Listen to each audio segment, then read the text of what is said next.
Now the Lord spoke to Moses and to Aaron, saying, This is the statute of the law that the Lord has commanded. Tell the people of Israel to bring you a red heifer without defect, in which there is no blemish, and on which a yoke has never come. You shall give it to Eleazar, the priest, and it shall be taken outside the camp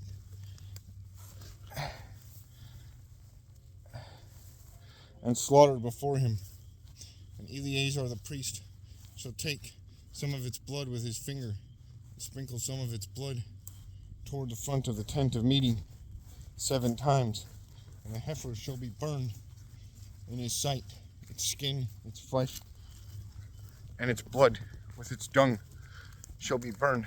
And the priest shall take cedar wood with hyssop, scarlet yarn, and throw them into the fire, burning the heifer. Then the priest shall wash his clothes and bathe his body in water, and afterward he may come into the camp. But the priest shall be unclean until evening. The one who burns the heifer shall wash his clothes in water and bathe his body in water, and shall be unclean until evening. And a man who is clean shall gather up the ashes of the heifer and deposit them outside the camp in a clean place. And they shall be kept for the water for impurity, the water for impurity for the congregation of the people of Israel.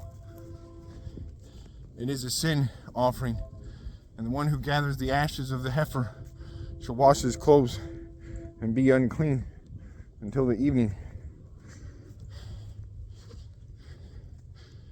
And this shall be a perpetual statute for the people of Israel and for the stranger who sojourns among them. Whoever touches the dead body of any person shall be unclean 7 days. He shall cleanse himself with the water on the 3rd day and on the 7th day, and so be clean. But if he does not cleanse himself on the 3rd day and on the 7th day, he will not become clean.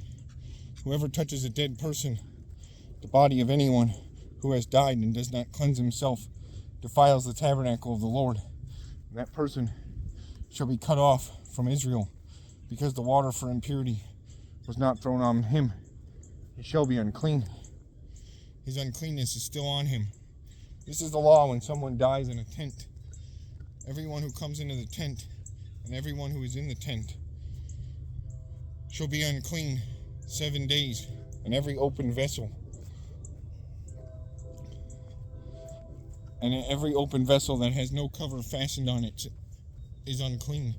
Whoever in the open field touches someone who has killed with a sword, or who died naturally, or touches a human bone or a grave, shall be unclean 7 days. For the unclean they shall take some ashes of the burnt sin offering, and fresh water shall be added in a vessel. Then a clean person shall take hyssop and dip it in the water, and sprinkle it on the tent, and on all the furnishings, and on the persons who were there, and on whoever touched the bone, or the slain, or the dead, or the grave. And the clean person shall sprinkle it on the unclean on the 3rd day and on the 7th day. Thus on the 7th day he shall cleanse him, and he shall wash his clothes and bathe himself in water, and at evening he shall be clean. If the man who is unclean does not cleanse himself, that person shall be cut off from the midst of the assembly, since he has defiled the sanctuary of the Lord, because the water for impurity has not been thrown on him.